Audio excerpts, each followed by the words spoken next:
नमस्कार साथियों, मैं हूं राकेश। स्वागत करता हूं एक और नए वीडियो में। साथियों, आज हम डिस्कस करने वाले हैं क्या हमें 1 मेगावाट का सोलर फार्मिंग का बिजनेस करना चाहिए या फिर नहीं। क्या ये घाटे का सौदा है या फिर क्या ये प्रॉफिट का सौदा है। तो इससे जो है हमें पूरा कैलकुलेशन मिल जाएगा कि क्या हमें सोलर फार्मिंग का बिजनेस करना चाहिए या फिर नहीं। क्योंकि बहुत सारे व्यूअर्स ने मुझे कमेंट किया कि सर ये घाटे का सौदा है, हमें ये बिजनेस नहीं करना चाहिए, ये पैसा को अगर हम लोग बैंक में डाल देंगे तो इससे ज़्यादा प्रॉफिट तो हमें इंटरेस्ट से मिल जाएगा। तो इस सारे पॉइंट को हम लोग इस वीडियो में डिस्कस करने वाले हैं। तो इस वीडियो को पूरा देखिएगा ताकि आप हर एक चीज़ को अच्छे से समझ पाएंगे और लास्ट में आप ये भी डिसाइड कर पाएंगे कि क्या आपको सोलर फार्मिंग का बिजनेस करना चाहिए या फिर नहीं करना चाहिए। ओके, तो यहां पर जो है कुछ मैं पॉइंट फैक्टर लेके आया हूं जहां पर डिस्कस करने वाले हैं। तो पहले हम लोग बात करेंगे इसके इंस्टॉलेशन कॉस्ट के ऊपर कि 1 मेगावाट का सोलर प्लांट लगाने में कितना खर्च आएगा, पहला चीज। दूसरा हम लोग बात करेंगे 1 मेगावाट के सोलर प्लांट से कितना करंट का जनरेशन होगा। ओके, तीसरा पॉइंट इसका रेवेन्यू मॉडल क्या होने वाला है, रेवेन्यू मॉडल क्या क्या होने वाला है। ओके, चौथा पॉइंट इसका ऑपरेटिंग एक्सपेंसेस क्या होने वाला है, यानी प्लांट को ऑपरेट करने के लिए, मेंटेनेंस करने के लिए कितना खर्च होने वाला है। ओके, उसके बाद इससे नेट प्रॉफिट कैलकुलेशन समझेंगे कि 1 मेगावाट के सोलर प्लांट से हमें कितना नेट प्रॉफिट होने वाला है। क्लियर। नेक्स्ट हम लोग बात करेंगे फाइनेंशियल एनालिसिस के बारे में। ओके, उसके बाद हम लोग बात करेंगे इसके लॉसेस और रिस्क फैक्टर के बारे में। क्लियर। नेक्स्ट पॉइंट होगा हमारा सजेशन फॉर प्रॉफिट मैक्सिमाइजेशन। तो ये सारा पॉइंट है जो मैंने आपको यहां पर बताया है। तो ये सारे पॉइंट के ऊपर हम लोग बात करने वाले हैं जहां से हमें हर एक चीज क्लियर हो जाएगा कि हमें सोलर फार्मिंग का बिजनेस करना चाहिए या फिर नहीं करना चाहिए। क्लियर। तो सबसे पहले जो हमारा बेसिक डिटेल है वो समझ लेते हैं। बेसिक डिटेल क्या क्या होगा। अब देखिए, हमें यहां पर डिसाइड भी तो करना पड़ेगा कि सोलर फार्मिंग बिजनेस कहां पे करना चाहिए, कौन सा लोकेशन पर करना चाहिए। तो यहां पर सबसे पहला प्रश्न यही आता है कि सोलर फार्मिंग का बिजनेस वैसा जगह पे करना चाहिए जहां पर ज्यादा से ज्यादा धूप पड़े।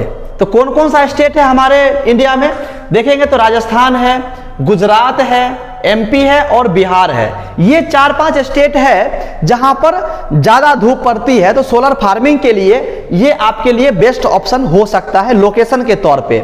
उसके बाद यहां पर हम लोग डिसाइड किए हैं 1 मेगावाट के एसी करंट के लिए। ओके, उसके बाद ये हमारा जो प्लांट मैंने कंसीडर किया है वो रहेगा ग्राउंड माउंटेड। किसके साथ, तो फिक्स टिल्ट सोलर स्ट्रक्चर के साथ।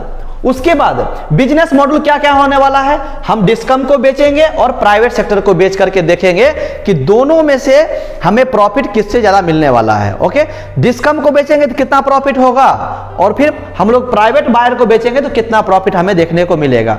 देखिए, ये चीज हमें समझना जरूरी है, तभी तो हम डिसाइड कर पाएंगे कि हमें कितना प्रॉफिट हो रहा है, कितना लॉस हो रहा है। ऐसा नहीं है कि हर एक बिजनेस से प्रॉफिट ही होगा, ऐसा नहीं है। ये डिपेंड करेगा कि आप इस बिजली को किस रेट में बेच रहे हैं, वो चीज के ऊपर निर्भर करता है। क्योंकि रेट के हिसाब से आपको प्रॉफिट और लॉस देखने को मिलेगा, है कि नहीं है। तो यहां पर सबसे पहले हम लोग बात करेंगे 1 मेगावाट के सोलर पावर प्लांट के इंस्टॉलेशन कॉस्ट के बारे में। ओके, यहां पर मैंने आपको अप्रोक्सीमेट वैल्यू लेकर के आया हूं आप लोग को समझाने के लिए। ऐसा नहीं है कि मैं जो चीज लिख दिया हूं यही 100% यही होगा, जी नहीं। क्योंकि आप कौन सा सोलर पैनल ले रहे हैं उसके ऊपर डिपेंड करता है, उसका एफिशिएंसी क्या है, कौन सा ब्रांड है उसके ऊपर निर्भर करता है। तो उसके ऊपर उसका कॉस्ट भी वेरी करेगा। इसलिए सिर्फ मैं आपको यहां पर समझाने के लिए, एक अप्रोक्सीमेट आइडिया देने के लिए इंस्टॉलेशन कॉस्ट मैं आप लोगों के सामने लेकर के आया हूं। ओके, तो सोलर पैनल में आपको जो है लगभग 2.25 करोड़ का खर्च होने वाला है। ओके, अगर देखेंगे इन्वर्टर और कंट्रोलर्स के लिए तो लगभग 35 लाख रुपए का खर्च होगा। वहीं पर माउंटिंग एक्सटेंशन के लिए देखेंगे तो इसके लिए भी आपको 35 लाख रुपया खर्च होने वाला है। केबल और बीओएस के लिए लगभग जो है 25 लाख रुपया खर्च होगा। लैंड परचेस या फिर लीज, अब यहां पर लैंड के बारे में समझ लीजिए। आप तो कोशिश कीजिए कि लैंड को, अगर आपका खुद का लैंड है तो उसमें प्लांट लगाए, ये तो बेस्ट ऑप्शन है। पहला चीज, अगर आप चाहते हैं लैंड को लीज पर लेकर के लगाएं तो वो भी लगा सकते हैं, लेकिन आपको ध्यान रखना है कि उस लैंड को जो आप लीज पर ले रहे हैं उसका रेट जो है मिनिमम से मिनिमम होना चाहिए, ज़्यादा रेट नहीं होना चाहिए। अगर ज़्यादा रेट होगा तो आपको प्रॉफिट देखने को नहीं मिलेगा। ओके, तो ये चीज़ है। अगर इसके लिए भी मैं कंसीडर करूँ लैंड परचेस या फिर लीज, तो लगभग जो है 20 लाख रुपया आपको इसके लिए रखना पड़ेगा। ओके, उसके बाद सिविल और इलेक्ट्रिकल वर्क्स के लिए देखेंगे तो इसके लिए भी आपको जो है 20 लाख रुपया खर्च होने वाला है। इंस्टॉलेशन कॉस्ट और लेबर कॉस्ट देखेंगे तो उसके लिए 15 लाख रुपया आपको खर्च हो जाएगा 1 मेगावाट के सोलर प्लांट के लिए। वहीं पर अप्रूवल्स हो गया, लीगल डॉक्यूमेंट्स हो गया, डिजाइन हो गया, तो ये सब चीज के लिए जो है लगभग 10 लाख रुपया का खर्च आने वाला है। उसके बाद देखेंगे मिसलेनियस के लिए, तो मिसलेनियस के लिए जो है आपको 10 लाख रुपया आपको अपने हाथ में लेकर के चलना पड़ेगा। तो अगर हम ये सारे अमाउंट को जोड़ देंगे तो सारे अमाउंट को जोड़ने के बाद लगभग 3.95 करोड़ निकल करके आएगा। लेकिन यहाँ पर जो है लगभग 3 करोड़ 4 करोड़ मान लीजिए कितना पैसा आपको खर्च होने वाला है। ओके, 4 करोड़ मान लीजिए। तो ये यहाँ पर हमने देखा कि हमें 1 मेगावाट के सोलर पावर प्लांट को इंस्टॉल करने के लिए 4 करोड़ का खर्च आ रहा है, यानी 4 करोड़ रुपए हमें इन्वेस्ट करना पड़ेगा 1 मेगावाट के प्लांट सेटअप के लिए। ओके, तो अब हम यहां पर समझ लेते हैं एनर्जी जनरेशन के बारे में, क्योंकि बहुत सारे लोग सोचेंगे कि हमने प्लांट को लगा दिया, हमने पूरा पैसा इन्वेस्ट कर दिया, लेकिन हमें जो है कितना प्रॉफिट होने वाला है। तो प्रॉफिट जानने से पहले हमें यह जानना पड़ेगा कि 1 मेगावाट के सोलर प्लांट से कितना करंट का जनरेशन होता है। ओके, अगर हम यहां पर देखेंगे तो जनरेशन डिपेंड करता है कैपेसिटी यूटिलाइजेशन फैक्टर के ऊपर। तो हमारा मैंने जो आपको 4-5 स्टेट बताया उसका जो देखिएगा एवरेज कैपेसिटी यूटिलाइजेशन फैक्टर तो लगभग जो है 18% से लेकर के 20% है वो एरिया का। ओके, तो इसके आधार पर हम देखेंगे तो लगभग जो है 1 साल में 1 मेगावाट के सोलर पावर प्लांट से लगभग 14 लाख यूनिट्स करंट का जनरेशन होगा। ओके, इतना होगा स्टार्टिंग में, जब प्लांट लगाइएगा उससे लगभग 10 साल तक जो है आपको इतना होगा, 10 साल तक होगा। 14 लाख से 15 लाख भी हो सकता है, लेकिन मैं यहां पर मिनिमम मान करके चलूंगा स्टार्टिंग का 10 साल। लेकिन जैसे ही 11 साल में प्रवेश करेगा तो उसका एफिशिएंसी लॉस होगा, करंट का जनरेशन भी कम हो जाएगा। ओके, तो जो स्टार्टिंग का है वो मैं मान लेता हूं, फिर बाद का भी आप लोग भी आराम से निकाल सकते हैं। ओके, तो यहां पर जो है करंट का जनरेशन लगभग 14 लाख यूनिट्स पर ईयर आपको देखने को मिलेगा। डिग्रेशन कितना होगा, क्योंकि देखिए बहुत सारे लोगों के मन में प्रश्न तो ये होगा कि सर जो हम प्लांट लगा रहे हैं इसका कुछ ना कुछ एक लाइफ है। जैसा कि मान लीजिए कि हर एक साल तो मतलब सेम जनरेशन देगा नहीं, क्योंकि जैसे उसका एफिशिएंसी लूज कम होगा उसके हिसाब से उसका करंट का जनरेशन भी कम होगा। तो जी बिल्कुल ऐसा ही होता है, क्योंकि मान लीजिए अगर एग्जाम्पल के तौर पे समझिए, अगर मैं आज मान लीजिए कि 28 साल का हूँ, 30 साल का हूँ, तो फिर हमारा जैसे जैसे हमारा एज बढ़ता जाएगा तो हमारा मतलब जो बॉडी का जो पार्ट्स है, सिस्टम है, वो क्या होगा, धीरे धीरे मतलब स्लो होता जाएगा। उसके हिसाब से हमारा मतलब बॉडी का स्ट्रक्चर बदलेगा, सब कुछ बदल जाएगा। तो उसी प्रकार इसमें भी होता है, जैसे जैसे इसका डे बढ़ता जाएगा तो उसमें जो है इफिशियंसी लॉसेस देखने को मिलेगा, एनर्जी लॉसेस देखने को मिलेगा। ओके, वही एक उसमें पार्ट है। तो कितना होगा एनर्जी लॉसेस पर ईयर वो जानना जरूरी है। डिग्रेशन कितना होगा, तो लगभग जो है 0.5% से लेकर के 0.7% पर ईयर जो है डिग्रेशन आपको देखने को मिलेगा सोलर पैनल से हर एक साल, इतना होने वाला है। क्लियर, ये चीज तो समझ गए होंगे कि एनर्जी जनरेशन जो है 14 लाख यूनिट्स पर ईयर आपको होने वाला है। तो आपने ये चीज को समझ लिया। अब समझ लेते हैं रेवेन्यू मॉडल क्या क्या होगा। तो मैंने आपको 2 चीज बताया पहले ही, या तो आप डिस्कम को बेच दीजिए या फिर आप प्राइवेट सेक्टर में बेचिए। तो यहां पर 2 चीज समझ लेते हैं कि अगर आप डिस्कम को बेचते हैं तो कितना पैसा मिलेगा, या फिर आप प्राइवेट कंपनी को बेचते हैं तो कितना आपको पैसा मिलने वाला है, कितना रेवेन्यू प्राप्त होने वाला है। तो ये जानने से पहले इसका सिनेरियो समझ लेते हैं। सिनेरियो क्या है, अगर आप गवर्नमेंट को बेचते हैं यानी डिस्कम को बेचते हैं, पावर परचेस आपने साइन करके ओके, तो देखिए यहां पर बहुत सारे लोगों ने मुझे कमेंट किया है कि सर जो इंडियन गवर्नमेंट है या फिर जो डिस्कम है वो बहुत कम रेट में बिजली परचेस करती है। ये बात हकीकत है, ये बात सही है, क्योंकि जब उसका टेंडर निकलता है तो जो मिनिमम रेट होता है उसके ऊपर बिड किया जाता है। तो अगर इंडिया का देखेंगे तो लगभग जो है 2.85 है, 2.9 है, कहीं पे 3 रुपीज है, यही रेट है। तो मैक्सिमम जो है 3 रुपीज है इंडिया का। अगर ऑल ओवर देखा जाए पूरा इंडिया का तो मैक्सिमम 3 रुपया से ऊपर है ही नहीं, बहुत कम है। तो इसी रेट में डिस्कम आपको परचेस करने वाली है 3 रुपया पर यूनिट के हिसाब से। ओके, तो इसके आधार पर देखेंगे तो हमने पहले देख लिया कि हमें 1 मेगावाट के सोलर प्लांट से 14 लाख यूनिट्स करंट का जनरेशन होगा। रेट कितना है? 3 रुपया है। तो यूनिट्स को मल्टीप्लाई कीजिएगा, आपको तो सॉरी मल्टीप्लाई कीजिएगा तो कितना निकल कर आएगा? लगभग जो है 42 लाख रुपया निकल करके आएगा सालाना। तो यहां पर मैं क्या कर रहा हूं, कम मान लेता हूं, 40 लाख से लेकर के 50 लाख मैं कंसीडर करता हूं, क्योंकि देखिए जब आपका प्लांट नया होगा तो 4 यूनिट से ज्यादा करंट का जनरेशन बनेगा। 4 यूनिट तो एक मिनिमम है, लेकिन कभी कभार 4.5 यूनिट तक बन जाएगा, कभी कभी 5 ही बन सकता है स्टार्टिंग का 4 साल 5 साल तक। जैसे जैसे उसका मतलब एफिशिएंसी लॉस होगा तब जाके कमेगा। तो यहां पर इसलिए मैंने क्या किया कि 40 से 50 लाख रुपया मान लिया हूं एनुअल रेवेन्यू। ओके, ये नेट प्रॉफिट नहीं है, रेवेन्यू है ये इतना। तो मैं यहां पर क्या कर रहा हूं, इतना दोनों का मैंने एवरेज यहां पर निकाला तो वो निकल कर आया 48 लाख रुपीज। तो मैं क्या कर रहा हूं, जो एनुअल इनकम है, एनुअल रेवेन्यू है, मैं ये कंसीडर करता हूं 48 लाख रुपीज। ओके, यदि आप डिस्कम को बेच रहे हैं तब ये 1 साल का हो गया। अगर मान लीजिए कि आप डिस्कम को नहीं बेच करके आप प्राइवेट सेक्टर को बेच रहे हैं तब कितना होगा? देखिए प्राइवेट सेक्टर तो वो रेट तो आपके ऊपर डिपेंड करता है।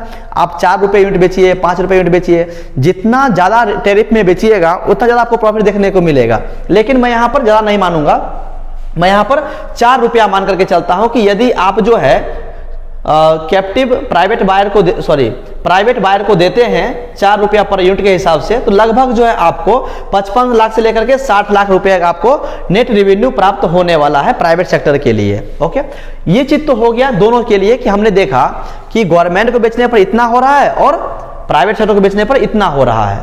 अब यहां पर समझ लेते हैं, क्योंकि देखिए समझना जरूरी ये है कि जो हमने प्लांट लगाया है उस प्लांट को हमें मेंटेनेंस करना पड़ेगा, उसे देखरेख करना पड़ेगा, देखभाल करना पड़ेगा, तो उसमें पैसा आपको खर्च होगा, या फिर प्लांट का जो इंश्योरेंस होगा वो सब खर्च होगा, या फिर आपने बैंक से लोन लिया है तो उसका इंस्टॉलेशन होगा, उसका EMI कॉस्ट होगा। तो वो सब चीज यहां पर आपको देखने को, ये सब चीज जो है कंसिडर करना पड़ेगा। ओके, तो यहां पर देखेंगे ऑपरेटिंग एंड एक्सपेंसेस, तो लगभग जो है आपको ऑपरेशन और मेंटेनेंस कॉस्ट में लगभग 6.5 लाख रुपया खर्च होगा। ओके, मैक्सिमम है, इससे नहीं होने वाला है, ये मैक्सिमम है। क्लियर? उसके बाद इंश्योरेंस में मैंने यहां पर कंसीडर किया है 1 लाख रुपया सालाना। उसका लैंड अगर मान लें कि लीज पर ले रहे हैं तो लैंड का जो लीज रेट है वो मैंने मान लिया है 1.25 लाख। ओके, उसका मिसलेनियस के लिए आप ऐड कर लीजिए 1.25, तो सबको ऐड कीजिएगा तो 10 लाख रुपीज निकल करके आएगा, जो आपका होने वाला है ऑपरेटिंग एक्सपेंसेस। प्लांट को ऑपरेट करने के लिए, प्लांट की मेंटेनेंस के लिए और प्लांट को अच्छे से चलाने के लिए इतना पैसा हर एक साल खर्च होने वाला है। अब यहां पर समझ लेते हैं नेट प्रॉफिट के बारे में। नेट प्रॉफिट कैसा निकालेंगे? जैसा कि मैंने पहले निकाल लिया क्या चीज, कि हमारा जो मैंने डिस्कम को बिजली बेचा था उससे हमको 1 साल में कितना रेवेन्यू प्राप्त हुआ, तो मैंने कंसीडर किया था कितना 48 लाख रुपीज। उस सिंपली क्या करना है, ये हमारा ग्रॉस रेवेन्यू है 48 लाख रुपीज, उसमें से हमें माइनस करना पड़ेगा ऑपरेशनल मेंटेनेंस कॉस्ट कितना 10 लाख रुपया, इसमें से माइनस कीजिएगा 48 में से 10 माइनस कीजिएगा 38 निकल करके आएगा। मतलब इतना ही आपको जो है नेट प्रॉफिट देखने को मिलेगा 38 लाख रुपीज। ओके, गवर्नमेंट के लिए, प्राइवेट के लिए तो आपके ऊपर है, जितना रेट बढ़ाइएगा उसके हिसाब से उतना प्रॉफिट होगा। क्लियर? तो वो चीज मैं यहाँ पर मेंशन नहीं कर रहा हूं, वो अपने खुद से भी निकाल सकते हैं, वो यहाँ पर डालने की जरूरत नहीं है। अब यहां पर लोग बात कर लेते हैं फाइनेंशियल के बारे में। फाइनेंशियल में क्या होगा देखेंगे, इनिशियल इन्वेस्टमेंट, जैसा कि मैंने को पहले बताया प्लांट लगाने में कितना 3.95 करोड़ से लेकर के 4 करोड़ रुपया का खर्च आया। उसके बाद देखेंगे नेट प्रॉफिट कितना निकल के आया 38 लाख रुपीज निकल करके आया। आप अगर हमने डिस्कम को बेचा तब, लेकिन प्राइवेट को बेचेंगे तो ज्यादा होगा। ओके, क्योंकि रेट कितना लगा रहे हैं वो आपके ऊपर डिपेंड करता है। उसके बाद रिटर्न ऑफ इन्वेस्टमेंट कितना होगा, जो पैसा आपने लगाया, मान लें कि 4 करोड़ रुपया आपने लगाया तो आपको रिटर्न कितना आ रहा है, अगर परसेंटेज में देखेंगे तो 10% से लेकर के 15% तक का ही प्रॉफिट होने वाला है। ओके, या फिर मैक्सिमम कितना तक जाएगा 18% तक जाएगा, उससे ज्यादा नहीं जाने वाला है। तो जो व्यूअर्स ने मुझे कमेंट किया था कि सर अगर ये पैसा को अगर हम लोग बैंक में डाल देंगे तो इससे ज्यादा हमें उसका इंटरेस्ट आएगा, जी बिल्कुल आ सकता है, ज्यादा भी आ सकता है या इसके बराबर भी आ सकता है। ऐसा मैं नहीं बोल रहा हूं कि नहीं आएगा, क्यों नहीं आएगा, बिल्कुल आएगा। उसके बाद इसका पेबैक पीरियड कितना होगा, 6 साल से 8 साल में पूरा पैसा जो है, जो पैसा आप लगाएंगे वो पैसा पूरा क्लियर हो जाएगा। अगर मान लीजिए कि अगर आप बैंक से लोन ले रहे हैं तो वहां पर जो है सालाना इंटरेस्ट रेट भी वहां पर देना पड़ेगा, तो बैंक का, तो वहां पर जो हर एक बैंक का अलग अलग होगा, किसी बैंक का 10% होगा, किसी का 15% होगा, किसी का 12% होगा, तो वो उसके बैंक के अकॉर्डिंग डिपेंड करेगा, बैंक के ऊपर डिपेंड करेगा कितना परसेंट लगा रहा है। ओके, तो मैं यहाँ पर सिर्फ समझने के लिए 12% लेकर के 15% मान करके चल रहा हूँ कि अगर आप बैंक से पैसा लेते हैं, लोन लेकर के प्लांट लगाते हैं, तब इतना तो आपको जो है जो मूलधन रहेगा तो वो तो रहेगा, उसके ऊपर इतना परसेंट ब्याज लगेगा, इंटरेस्ट लगेगा। ओके, बहुत सारे लोगों के मन में ये डाउट होगा कि अगर हम बैंक से लोन लेने के लिए जाते हैं तो बैंक हमें कितना परसेंट तक लोन देगी, कितना पैसा या टोटल अमाउंट का कितना परसेंट हमें लोन दे सकती है। तो लगभग जो 70% तक आपको बैंक लोन करके दे देगी अगर आप पूरा तरह से लीगल तरीका से जाते हैं तब। ओके, 70% तक मिल जाएगा, जो 30% बचेगा वो आपको अपने हैंड से पे करना पड़ेगा। तो ये चीज को अच्छे से समझ गए होंगे। अब यहां पर समझ लेते हैं इसका लॉसेस और रिस्क फैक्टर क्या क्या है। जैसा कि आप लोगों ने कमेंट किया था कि हमें ये फार्मिंग का, सोलर फार्मिंग का बिजनेस जो है नहीं करना चाहिए, तो क्या क्यों नहीं करना चाहिए, इसका कुछ पॉइंट्स है यहां पर। क्या पॉइंट्स है? सबसे पहला पॉइंट ये है, ग्रिड कुर्टेलमेंट, डिस्कम में नॉट इवैक्यूएट फुल पावर। अब यहां पर देखिए, जो आपने यहां से बिजली भेजा, डिस्कम को दिया, ग्रिड तक भेज दिया, अब वहां पर प्रॉब्लम क्या होगा कि जितना आप भेज रहे हैं उतना तो पूरा पहुंचेगा नहीं। मान लीजिए कि आपने 100 यूनिट भेजा, तो 100 यूनिट तो वहां तो पहुंचेगा नहीं, क्योंकि आप ट्रांसमिशन लाइन से बिजली को भेज रहे हैं, तो रास्ते में लॉसेस होने को मिलेगा। तो आपने भेजा 100 यहां से, लेकिन वहां पहुंचा कितना? मान लीजिए कि 80% पहुंचा, 80 यूनिट पहुंचा, तो 20 यूनिट कहां गया? वो रास्ते में लॉस हो गया। तो वो चीज यहां पर दिखाया गया है कि ग्रिड कुर्टेलमेंट में जो है आपको प्रॉपर बिजली वहां तक सप्लाई नहीं होगी। एक तो ये लॉसेस है, रिस्क फैक्टर है, पहला पॉइंट। दूसरा देखेंगे डिले पेमेंट, सबसे ज्यादा प्रॉब्लम इसी चीज को लेकर के है। चलो भाई, तुमने 3 रुपया में भी परचेस कर रहा है तो कोई बात नहीं, लेकिन जो अमाउंट बन रहा है वो तो कम से कम टाइम पर दे दिया करो भाई। यही प्रॉब्लम है, पूरा ऑल ओवर इंडिया का यही समस्या है। टाइम पर आपको पैसा देगी ही नहीं डिस्कम वाला, डिले करके देगा। उसका तीसरा देखेंगे तो मॉड्यूल डिग्रेडेशन, मतलब प्लांट जो अपने प्लांट लगाया है, सोलर पैनल लगाया है, उसका हर एक साल जो है इफिशियंसी लॉस होगा, जिसकी वजह से करंट का लॉसेस होगा। तो वहां पर जो है अगर मान लीजिए मॉड्यूल डिग्रेडेशन होगा तो डिग्रेडेशन की वजह से करंट का लॉसेस देखने को मिलेगा। जनरेशन कम होगा तो जनरेशन कम होगा तो हमें प्रॉफिट भी कम होने वाला है। कितना 10 साल तक तो ठीक रहेगा, प्रॉब्लम नहीं है 10 साल तक, लेकिन 10 साल से ऊपर जाएगा तो ज्यादा जो है लॉसेस होना शुरू हो जाएगा। ये प्रॉब्लम है। टैरिफ रिस्क, टैरिफ रिस्क में क्या है? लो टैरिफ्स इन गवर्नमेंट टेंडर। जब गवर्नमेंट टेंडर निकालती है तो वहां पर जो है मिनिमम से मिनिमम रेट में बिड करवाती है, जैसा कि मैंने आपको पहले ही बताया। ये भी एक बहुत बड़ा रिस्क है। और एक चीज और इससे प्रॉब्लम है कि अगर मान लीजिए कि डिस्कम को बेच रहे हैं तो 25 साल तक सेम ही रेट में बिजली परचेस करेगी, बढ़ाएगी भी नहीं, क्योंकि उस पर लिखवा लेगी फॉर 25 ईयर्स। अगर 3 रुपया में बिजली अगर बेच रहे हैं तो 25 साल तक आपको 3 रुपया में ही बिजली देना है, ये भी कंडीशन है। तो ये भी एक बहुत बड़ा लॉसेस फैक्टर है। उसके बाद मेंटेनेंस, खैर आपके ऊपर डिपेंड करता है मेंटेनेंस कैसा करते हैं। अच्छा से मेंटेनेंस कीजिएगा तो प्रॉब्लम नहीं आएगा, लेकिन अच्छे से मेंटेनेंस नहीं कीजिएगा तो वहां पर भी करंट का जनरेशन आपको रिड्यूस हो जाएगा। उसके बाद लैंड डिस्प्यूट, मान लीजिए कि आपने कोई लैंड लिया, वो लीज पर लिया है, उसका मान लीजिए टाइम ओवर हो गया, आपको निकाल करके देना है तो प्लांट का इरेक्शन करना पड़ेगा, उसमें भी पैसा आपको खर्च होगा। तो ये सब चीज जो है आपको जो लॉसेस और रिस्क फैक्टर को दर्शाता है। ओके, अब यहां पर समझ लिए कि जो व्यक्ति प्लांट लगा लिए हैं या फिर ये भी समझते हैं कि लगा लेंगे तो उसको हम लोग प्रॉफिट को कैसे मैक्सिमाइज कर सकते हैं। तो प्रॉफिट को मैक्सिमाइज करने के लिए भी थोड़ा बहुत कुछ पॉइंट मैंने यहाँ पर लेकर के आया है। सबसे पहला पॉइंट देखेंगे तो हायर सोलर इरिडेशन स्टेट आपको चूज करना पड़ेगा। ऐसा स्टेट जहां पर ज्यादा से ज्यादा धूप पड़ती हो वहां पर लगाइए ताकि करंट का जनरेशन ज्यादा हो। पहला पॉइंट पैसा अर्न करने के लिए, प्रॉफिट को बढ़ाने के लिए। दूसरा, आपको जो है मॉड्यूल की क्वालिटी और इन्वर्टर की क्वालिटी दोनों बेस्ट क्वालिटी का लेना पड़ेगा। ओके, उसके बाद लॉन्ग टर्म्स का पावर परचेज एग्रीमेंट करना पड़ेगा। ऐसा नहीं है कि 10 साल 15 साल कर लिए, उतना दिन बिजली बेच करके फिर बैठ गए। अरे नहीं भाई, ऐसा बिल्कुल भी आपको नहीं करना है। जब तक आपको कोई वेंडर पूरे 25 साल तक के लिए नहीं मिलेगा तब तक आप इस बिजली को या फिर इस प्लांट को ना लगाएं। ओके, आपको चूज करना है। कम से कम मैक्स चूज करना है कि जो वेंडर को आप बिजली दे रहे हैं उससे आप एग्रीमेंट करवा लीजिए पूरे 25 साल तक के लिए। ओके, उसके बाद ग्रुप कैप्टिव को बेचिएगा तो आप उसको हायर रेट में बेच करके अपना प्रॉफिट को बढ़ा सकते हैं। जैसा कि मैंने आपको पहले बताया कि ग्रुप कैप्टिव में क्या है, वो आपके ऊपर निर्भर करता है कि आप किस रेट में बिजली को बेच रहे हैं। ओके, तो ये चीज है, इस तरह से जो है आप मैक्सिमाइज कर सकते हैं अपने प्रॉफिट को। और यहाँ पर कंपोनेंट एक तक अगर प्लांट को लगाते हैं तो गवर्नमेंट से जो है थोड़ा बहुत सब्सिडी मिल जाएगा। सब्सिडी कितना मिलेगा, अगर मान लीजिए आप डिस्कम को बिजली बेच रहे हैं तो डिस्कम जो है 1 मेगावाट में अगर सालाना देखिएगा तो 1 मेगावाट पर 5 लाख रुपया देती है। और कितना दिन के लिए, 5 साल के लिए। तो अगर 5-5 लाख रुपया देती है पूरे 5 साल के लिए तो 25 लाख रुपया आपको सब्सिडी भी मिल जाएगी गवर्नमेंट की तरफ से। ओके, तो मैं उम्मीद करता हूं कि आप जो है हर एक पॉइंट को समझ गए होंगे और इस चीज के अकॉर्डिंग आप डिसाइड कर सकते हैं क्या आपको सोलर फार्मिंग का बिजनेस करना चाहिए या फिर नहीं। ओके, तो मैं उम्मीद करता हूं कि आप हर एक पॉइंट को समझ गए होंगे। तो दोस्तों आज के लिए बस इतना ही, फिर मिलेंगे नेक्स्ट वीडियो में नए टॉपिक के साथ। थैंक यू सो मच, अपना ख्याल रखें।